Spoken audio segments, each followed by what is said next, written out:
Hi everyone and welcome back to my channel. Today I want to talk to you about how I gave birth to my beautiful little one in 2019.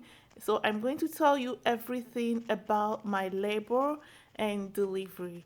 So no matter how much you have gone through pregnancy, it's always good to hear other people's positive stories. And also, for those who are preparing to have a baby, it's good to also hear some positive stories so that you are not only filled with the negative parts of giving birth. So, if you like my contents, please don't forget to subscribe to my channel and like or dislike this video so that I can make any improvement if needed. Thank you. So, guys, I'll just go straight to the point to tell you everything that happened with my labor and delivery. So, I'm going to start from about 3 days before my delivery date. So, that was like on Monday, and my due date was to be on Friday. So, my tummy was already big, I was already exhausted, so I didn't want to exceed my due date. So on Monday, I started in the evening, I started doing some exercises that, could help me deliver on time. So after that exercise in the evening, I wasn't the same anymore. So I started feeling, quite strange, and a lot of weight was on my pelvic area, and that was how I went to sleep that day. So in the morning around 5 a.m., I woke up and I was soaked. I was so wet. I even thought I peed. I peed on my pants. So, but when I checked it, I realized it wasn't pee. My water has broken. So I woke my husband up and I told him, like, it feels like my water has broken. He was surprised. That was our first experience anyway. We didn't know. So anyway, I went to the restroom to take care of myself.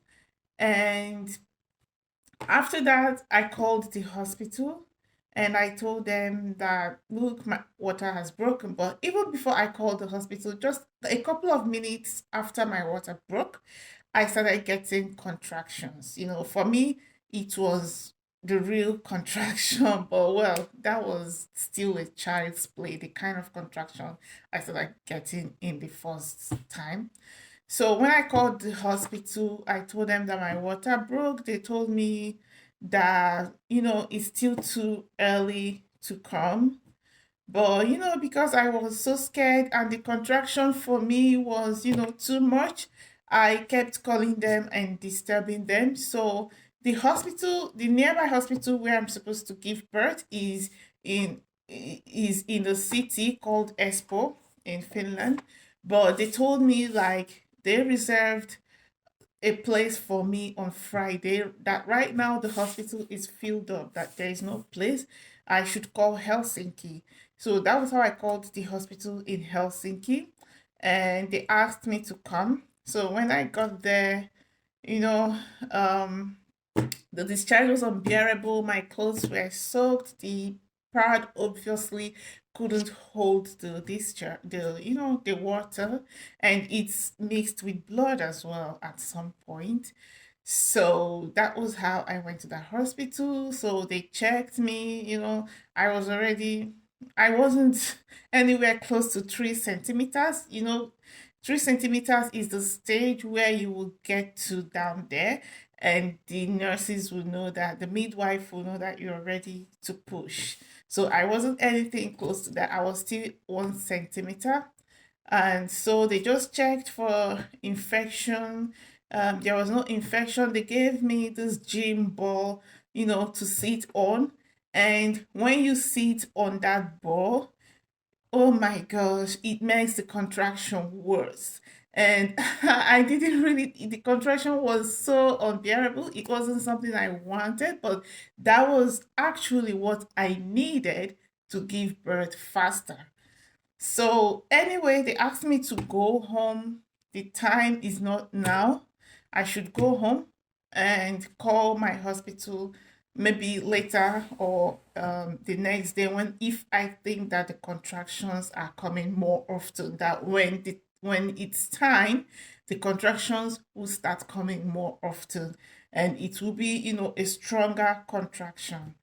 So that was how I came home. Guys, the contractions, for me, it was so unbearable. They gave me some warm packs that at least it could help, put in on top of my tummy when it comes. It's not something you experience all the time. It comes at intervals. So, when it comes, I try to endure, and when it goes, I relax. But that day when I got home, I didn't sleep. I couldn't sleep on the bed. I slept on the sofa in the living room. I had maybe about four pillows surrounding me because I was just looking for a comfortable position to stay, especially when that contraction comes. And I also called back to the hospital in Expo because that was where I really wanted to give birth.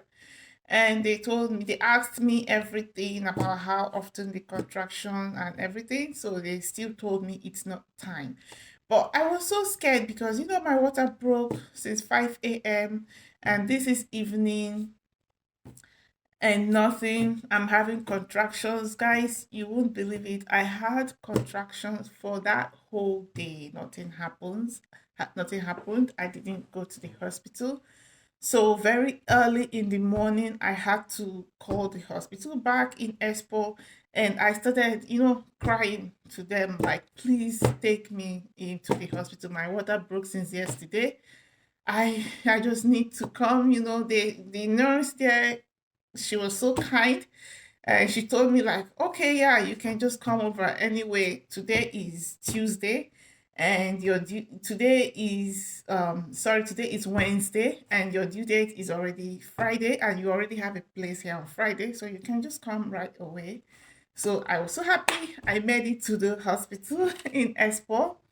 So that was how we drove down there, and I got there. They checked me. The nurses checked me. They checked the baby's heartbeat, and they checked everything.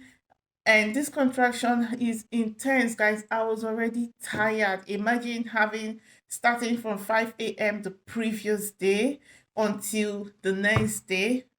You know, if you've been through that, you know how it feels. So I was already tired. I told them, like, okay, just give me some strong medicine, that can lessen the effects of these contractions. They refused. They told me, like, well, we can give you paratabs, Panadol, if you really need something to take.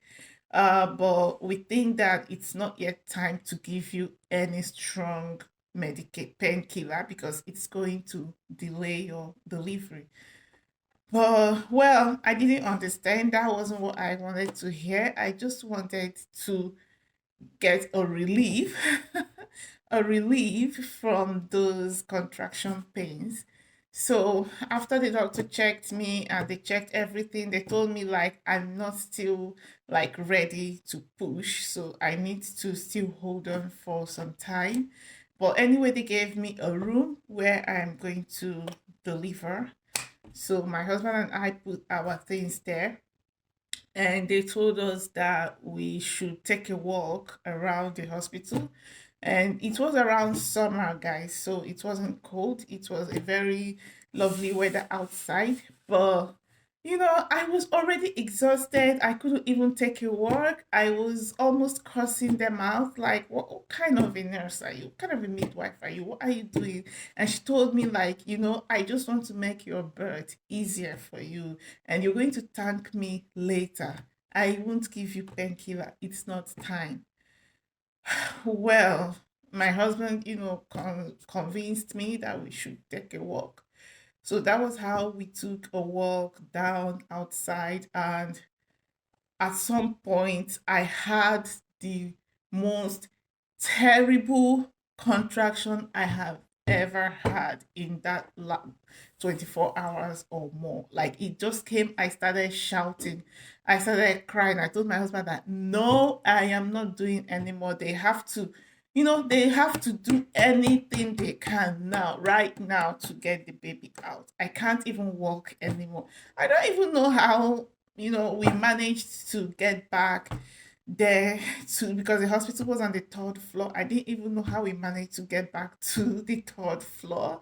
And, when I got back there, the nurse checked me and I was ready, so, or almost ready. So that was how she now asked me, like, yes. She said, yeah. She said, yes, this is the contraction that I have been waiting for. And she told me, like, now you can lie down. She prepared me. I changed my clothes and everything. That was how I was lying down. And then it was time to give me the painkiller. So the doctor came and put the epidural. So after that, I felt a bit now the contractions were still coming and more often, but it was after the epidural, it wasn't that it wasn't that painful anymore. So it was a time for me to relax because it's been more than 24 hours of labor. So I was exhausted. So guys, I slept off. I think maybe I just slept off view and I got this contraction like whoo, and that wasn't the head of my baby. And when the nurse prepared me and I was lying down after the epidural, she now told me like, okay, now I'm going to have my afternoon, my lunch. And by the time I come back, you should be ready to push. So just give me 10 minutes, I eat and come back and we push. And I said, okay. She left.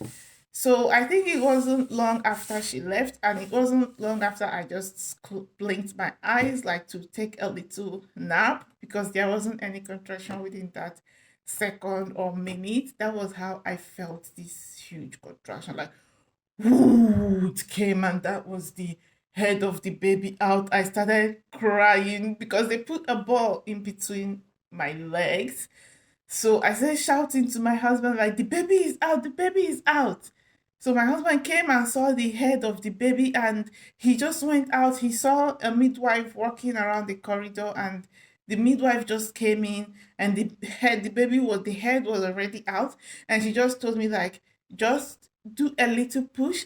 I just did a little push, like, and then the whole of the baby came out. Oh my gosh.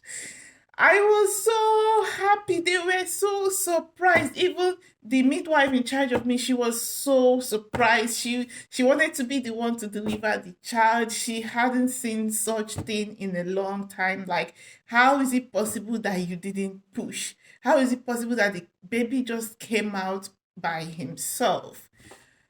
Oh my gosh, it was such a wonderful experience. And I'm telling you that as soon as the baby came out, all the symptoms of pregnancy that I had, all the terrible itching, everything, all the not able to eat, the smelling, and everything went out instantly. And my heart was full of joy. Oh my gosh. I was so happy to see my baby, guys. So, as I'm talking to you now, I've had a baby, but I don't have any experience what it feels like to push a baby out. I didn't push, and I hope that subsequent babies will come out freely. So, guys, that was what I wanted to share with you today. Thank you guys for listening to my story, and don't forget to subscribe to my channel. Thank you, and see you in my next video. Bye.